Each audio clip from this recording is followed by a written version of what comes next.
CMR shopping mall Dasara ధమాకా offers అద్భుతమైన offers తో పాటు అబ్బురుపరిచే స్పాట్ గిఫ్ట్స్. ఈ జర్నీలో మొత్తం మీద ఎన్ని సినిమాలు చేసింటారు? 700 సినిమాలు ఉంటాయి ఇప్పటికి. ఇది 5 లాంగ్వేజెస్, ఆల్ లాంగ్వేజెస్, 5 లాంగ్వేజెస్. ఎక్కువ చేసింది? ఎక్కువ తెలుగే చేశాను. తమిళ్, మలయాళం, కన్నడ, హిందీ. హిందీలో మేరీ అదాలత్ ఒకటి చేశాను. ఓకే. రాజపుత్ర రహస్యం చేశాను వినోద్ ఖన్నాతో, దాంతో జితేంద్రతో. అప్పుడు తాతినేని రామారావు గారు కదా డైరెక్టర్. ఇక్కడ వాళ్ళే కాబట్టి అక్కడ అమ్మాయిని పిలవండి, ఆ అమ్మాయితో చేయించండి. కేఎస్ఆర్ దాస్ గారు, డూండి గారు, విజయ్ పాపనెడ్డి గారు. వన్స్ నేను ఎంటర్ అయితే I'm the permanent artist of that banner. Okay okay. ఎక్కువ సినిమాలు ఇప్పటి వరకు చేసింది ఏ డైరెక్టర్తో అమ్మా? చాలామంది. టి కృష్ణ గారు, మూవీస్. తర్వాత వచ్చేసి గురువు గారు దాసరు గారు, రామారావు గారి డైరెక్షన్లో చేశాను. వెంకటేశ్వర తమత్యం ఆయన డైరెక్షన్లో ఇదిగా అంజలిదేవమ్మ దగ్గర, ఒకలాదేవి దగ్గర చెలికెత్తగా ఆయనతో చాలా చేశాను. కానీ ఇన్ని క్యారెక్టర్స్ చేస్తూ మీరైతే కెరియర్ స్టార్ట్ చేసిన తర్వాత ఎప్పుడైనా కానీ మీకు హీరోయిన్ అవ్వాలని కానీ హీరోయిన్గా కెరియర్ కంటిన్యూ అవ్వాలని చెప్పేసిన సందర్భం కానీ? ఎవరికైనా ఫస్ట్ హీరోయిన్ అవ్వాలనుకుంటారు, కానీ బాగా ఆలోచిస్తే మీరే చెప్పండి. హీరోయిన్ అనేది ఒక 5 years. Okay. Character artist long journey. ఇది ఎవరంటే చెప్పారు నాకు, మా అదే కేఎస్ఆర్ దాస్ గారిని డాడీ అని పిలిచేదాన్ని.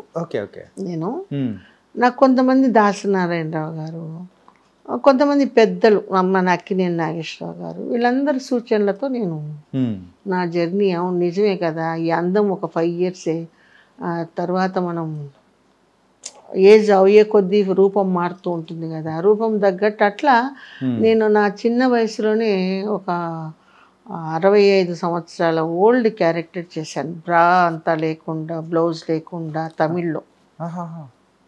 అది వచ్చి ఆ లాంగ్వేజ్ కూడా నాకు రాదు, స్లాంగ్ లాంగ్వేజ్. తమిళ్ అంటే మామూలుగా మాట్లాడతాం, మధురై లాంగ్వేజ్, ఎన్నడ రాజా ఎంగ పోయిట, ఆ స్లాంగ్ అన్నమాట.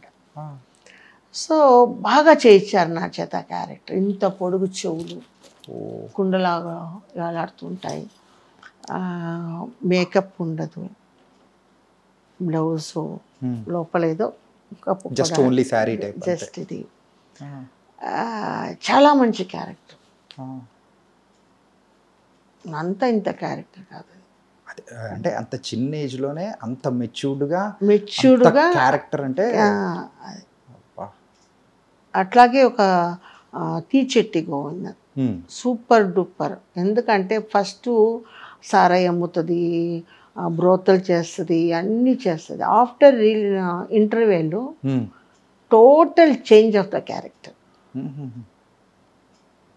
ఫస్ట్ రౌడీజం, రోడ్ల అమ్మడి, సోడా బాటిల్ ఇలా కొడుతుంది, గాల్లో ఎగరేసి కొట్టడం, బాగా పెద్ద బొట్టు, చీర మోకాల వరకు ఇలా పెట్టేసి ఆకు ఒక్క వేసుకొని ఇలా అనుకుంటూ ఒక ఎట్లా క్యారెక్టర్ అంటే అటువంటి క్యారెక్టర్. అది రేపు షూటింగ్ అనగా ఈరోజు సెలెక్ట్ చేశారు నన్ను. కానీ ప్రిపరేషన్కి టైం అసలు ఉండేది కదా, ప్రిపరేషన్కి టైం లేదు. 1 గంట సేపు ప్రశాంత్ వాళ్ళ నాన్నగారు Thyagaraju mean hero character, Gautami heroine. అతను కూర్చోబెట్టేసి ఈ గెటప్ ఇది మరి చేయగలవా, ఇంత పెద్ద డైలాగ్. నాకేంటంటే కసి, ఆ పిక్చర్ హిట్ కొట్టి నాకు మంచి పేరు రావాల, ఎక్కడ పోయినా ఆ ఇది ఉంటుంది నాలో. కసితో మెయిన్ ఎక్కడ తెలిసిన కోడంబాకం బ్రిడ్జి దగ్గర కింద చేపల మార్కెట్లో మెయిన్ ఈ సీనే. అంత ఇదిలో ఒక రిహార్సల్స్, ఒకటి కెమెరా, దీనికి performance, then third take is okay.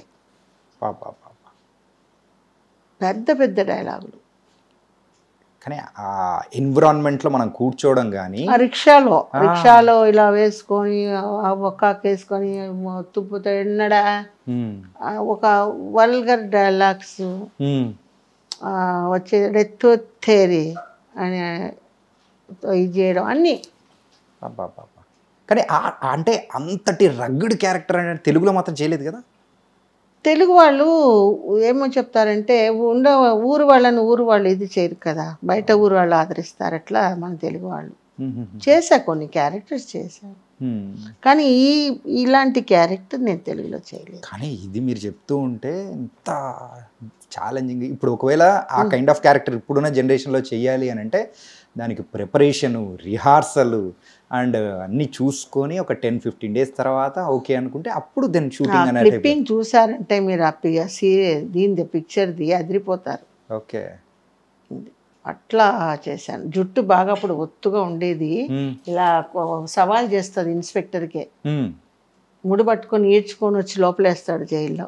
Okay okay, నన్ను వేస్తే అప్పుడు సవాల్ చేస్తుంది, உங்க கையாலே செல்யூட் அடிக்க வச்சல நான் காத்தாயே கிடையாது, அப்போது வரைக்கும் இந்த கூந்தல் நான் முடி போட மாட்டாను.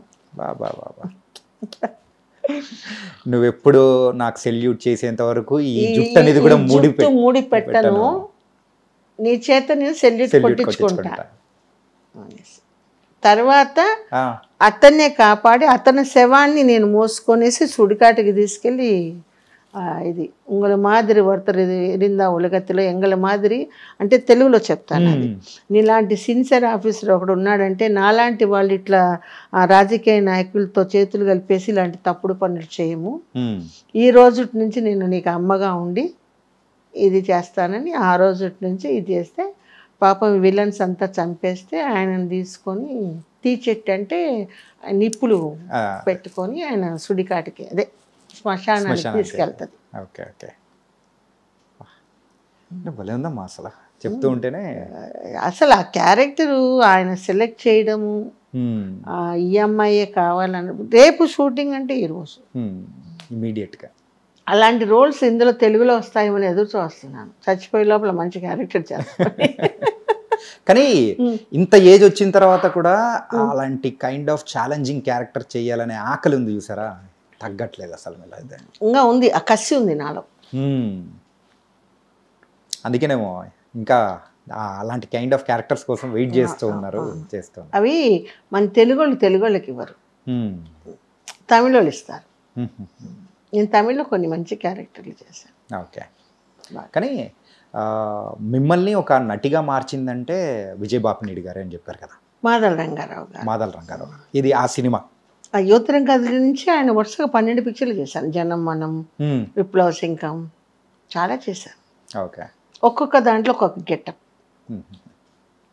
కామెడీ చేశాను, గయాలతగా చేశాను, వ్యాంపు బుర్రకథ మొత్తం సెక్సీ, ఆ కళ్ళల్లోనే చూపిస్తుంది, మొత్తం రొమాంటిక్ కసి అంతా. అది చాలా వెరైటీస్. ఆ బోడి బాపనమ్మ, చిన్న వయసులోనే బోడి బాపనమ్మ క్యారెక్టర్.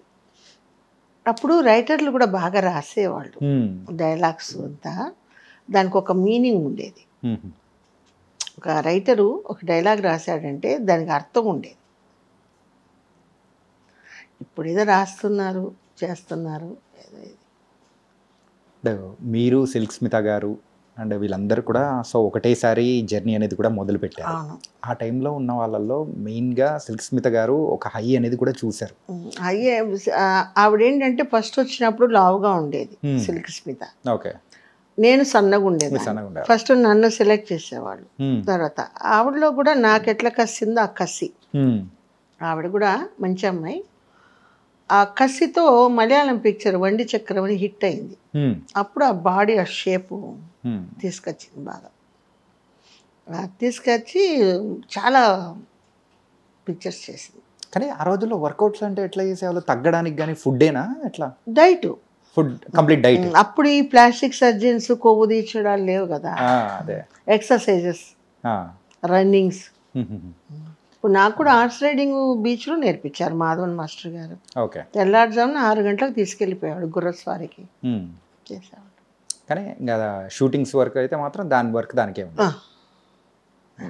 సూపర్. ఒకసారి కోవలం బీచ్లో జంప్ చేయాలి నేను నీళ్ళల్లోకి. కింద రెడీగా బోటు పెట్టుకున్నారు. బోటు మీద ఒక బెడ్ వేశారు, ఎందుకంటే పల్టీ కొట్టి రావాలి కిందికి.